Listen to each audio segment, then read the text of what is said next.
for 8 o'clock, and I am joined by my friends, the Balanoses, I guess we'd say, Caleb and Kayla and Caleb. We're going to talk to Principal Akiona here in just a second. Caleb, just tell me, man. We were going over our notes from the school board meeting a week ago Monday, and you told quite a story. Go ahead and tell me about it. Yes, sir. It was a regular school day. We had started doing the TCAP testing, and I was in my band room on April 22nd doing TCAP testing with a small group of ESL students, and we did the morning test. Everything was fine. Took a break, played a game with the kids, took them to lunch, went and picked them up from lunch, and then at about 12:15, when I told them to start their second test,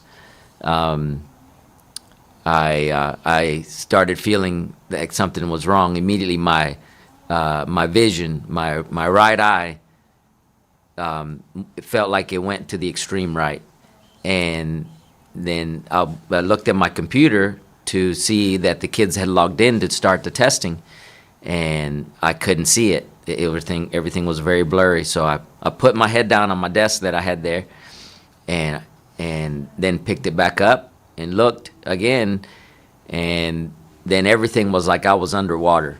And immediately I felt my body, from my left side of my body, started going numb, everything from the top of my head down. And at that moment, I thought, okay, there's something really wrong happening right now. And so I tried to stand up and hold on to the desk because I was very dizzy. And I told the kids, I said, guys, I need you to go get help. Something's wrong. I'm getting very sick. And then none of the kids moved at the moment. And then I told them in Spanish. And immediately they responded and jumped out of their chairs and took off running, and went and started banging on doors next door, where Mr. Trey Stanford's at, and they were testing, and I mean, they started beating the door. And Mr. Stanford told me, he said, man, I was like, who is beating my door? I'm going to knock somebody's block off, you know. There's a big sign on the door that says, testing did not disturb. And during TCAP. Yeah. Right, during TCAP, yeah. And so he opened the door, and they told him, Mr. Balanos, he needs help. And he ran over and saw me slumped over on my desk and picked me up and took me out in the hallway, called for more help. And, I mean, within 2 minutes, there was a whole team there, two AEDs, the SROs, Coach Sakarzik, who's one of our wrestling coaches, was there, and he's a former retired fire chief. Oh, wow. So he had taken basically over checking on me, and he was doing a neuro test on me, checking my eyes and everything. Wow. And he already knew by the time Mr. Akiona was on his way back from being out of the building, I think, and so he arrives there as with the ambulance, and by the time the ambulance gets there, you know, Coach Sakarzik already knows what's happening. He says, hey, I think there's something neuro going on here. To the EMTs, they check me and confirm, put me on the stretcher and out to CHI Memorial. I was there just a little over an hour from the beginning of the stroke, and then there, you know, they did a CT scan, confirmed that it was, and then I remember the neuro doctor coming and standing over me and saying, Caleb, you're having a stroke. I can give you this medicine that can help stop and possibly reverse the stroke. And here's the things that it could do. And so she said, can I give you this medicine? I said, yes, I can. Yes, you can. And so I received the life-saving medicine, and here I am. And I mean, by the grace of God, really, that I'm here, and also the quick reaction that my students and the team at CMS, took. It was just so quick. Such an incredible story. We're joined by, again, my longtime friend, Caleb Balanos. Carla's here when I have Nat Alcione in just a second. But, Caleb, I get, you always hear about if someone's having a stroke, timing. That time is absolutely the essence. We've had doctors Absolutely. tell us that for years. I'm sure that was a big part of this. Yeah, that's one of the newer doctors. I remember her saying, "You got here so quick, and you're within the time that I can give you this medicine." She said, "And time is brain," is what she said. Oh, okay. Brain function. Right. Yeah.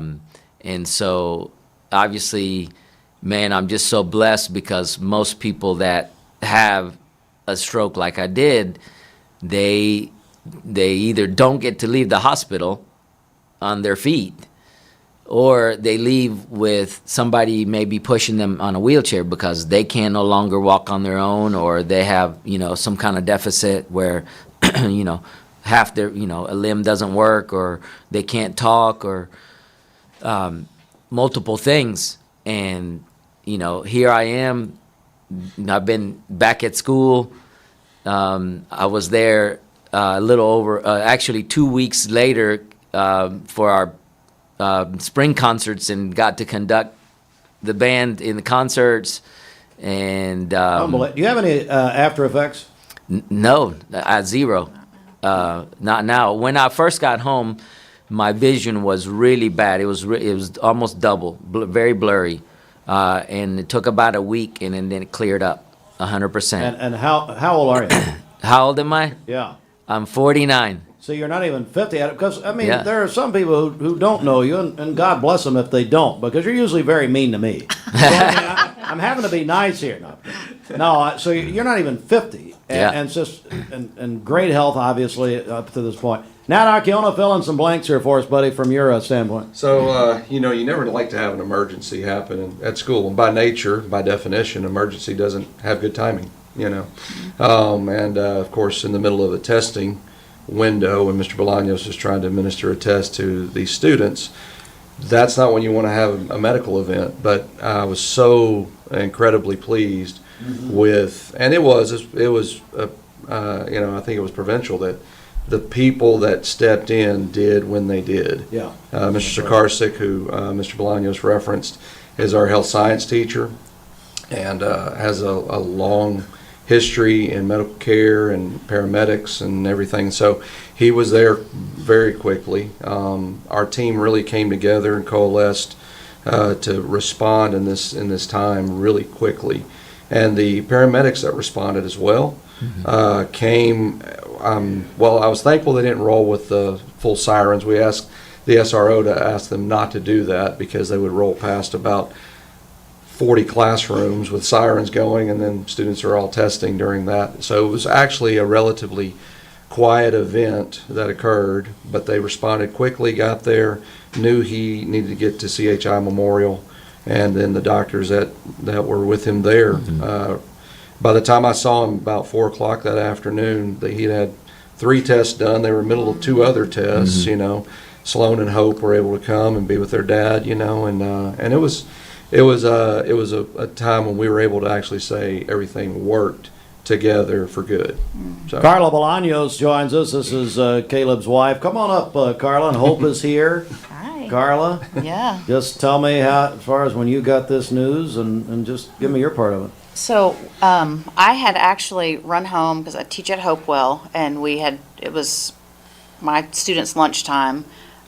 Sloan and Hope were actually at home because they didn't have school because they didn't have any EOCs on that day. And so I was running home to get Hope to bring her back to Hopewell with me, and got her all ready to go. And I received a phone call, and it said Ben Garcia, and I was like, why is he calling me in the middle of the day? Because it was about 12:45, and he was so calm. That was the thing that stood out to me, is that he was like, Carla, Kayla was passed out. And he actually never passed out, but I think that may have been something that might have been communicated, when the students were trying to get help. But, and I said, what do you mean he's passed out? And my first thought was, well, maybe he didn't eat, because it's just like him to get going, and he's going and going and going and going and doesn't eat anything. But he'd eaten breakfast, he'd eaten lunch, and so he said the paramedics are here, they're working on him. And hindsight, what some people don't, I don't know why they would know, but Ben Garcia was actually one of Caleb's students at the middle school in band Sure was. years back. So You did a good job, Caleb. You did a good job. Do anything with his voice? He's got a great voice, You sing in the choir. So. Yeah, that's right. But yeah, so then we hung up for just a moment. They called me back. I spoke with the EMTs, and everyone was just so calm, and it helped me to stay calm and think, okay, what do I need to do now? Because now I know I have to get on the road. And I'm just, like I said, I'm a teacher. I've been a teacher for 25 years. And we have to do all these trainings in the fall, and we do AED drills every year. And, they'll come and drop a dummy in your room and say, okay, what are you going to do? And there's an AED. And I've never been more thankful for those drills and how we prepare our teachers, because when it affects you, like immediately affects you, you're like, well, now this is why. But you prepare and prepare and prepare for something that you hope you'll never have to do, if that makes sense. But we just, I don't know, it just, everything went like clockwork. What about Hope and Sloane's reactions? Well, Hey. I hope. are you happy that Daddy's not in the hospital anymore? Yeah. She's a champion when it comes to medical care, and we love our doctors, don't we? Love our doctors. Yep. Hope loves to get her blood drawn. In fact, when she goes to for her yearly She her loves well to get her check, blood drawn? loves it, don't Hey, you? Hope, I need you to go with me. Can you go with me Hey. next time? You want to go with him, hold his hand when he gets his blood drawn? I'm a wimp. I hate needles. You're strong. But when when I picked her up to come and see Caleb in the hospital, when we got there, he was actually sitting up in a chair, which he hadn't. He had not been sitting up. They hadn't gotten him up yet, and they were doing a blood draw. So she was very excited. She was, happy to see him.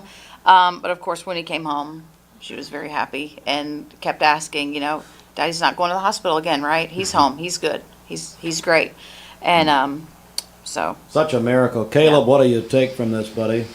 Well, like I said, I'm just so thankful to my Lord and Savior, Jesus Christ, because when I was in that ambulance on the way down there, I was feeling like I was feeling terrible. I've never felt like that. And I thought, I'm not making it out of this vehicle. And I just immediately just started praying, and I just reached up, and said, Jesus, I need you right now. You're the only one that can touch me. And I believe he did, and put the people in the right place, I remember hearing my coworker, Mr. Rodney Williams, I call him my twin, and we've been working together, for a long time. And I remember hearing him and say, man, if you didn't want to teach, if you didn't want to do the TCAP, you didn't have to get so dramatic about it. you could have just said you didn't want to do it. That sounds like it. But Caleb, it's just a miracle, and I'm like Mr. Yaco. I believe the Lord puts people in place at the right time. absolutely. So glad to see you. So glad that it's such a great story, and thank you for coming. We really appreciate it. Thank you for Very, having me. very much. Yeah. Appreciate it, Steve. And All right, we're I going. just wanted to say Go one ahead, more thing. Carla. We saw who really runs the whole place, the operation here, because they have her glamour shot sitting out on the table out there. Well, so it's Bridget. yes. Bridget runs the place. Yes, Bridget has She's named the- herself the CEO. If you come in the building, there on the right, you'll see Bridget's glamour shot. Jackson, no kidding, she gave that as a Christmas present to another staff member, and I think they put it out there. Seriously. It should be there. Right. Yeah. He just needs some LED backlighting. Yeah. That's right. Don't give her any ideas. Thank you. Guys, thanks so much. It is 8 before 8. Let's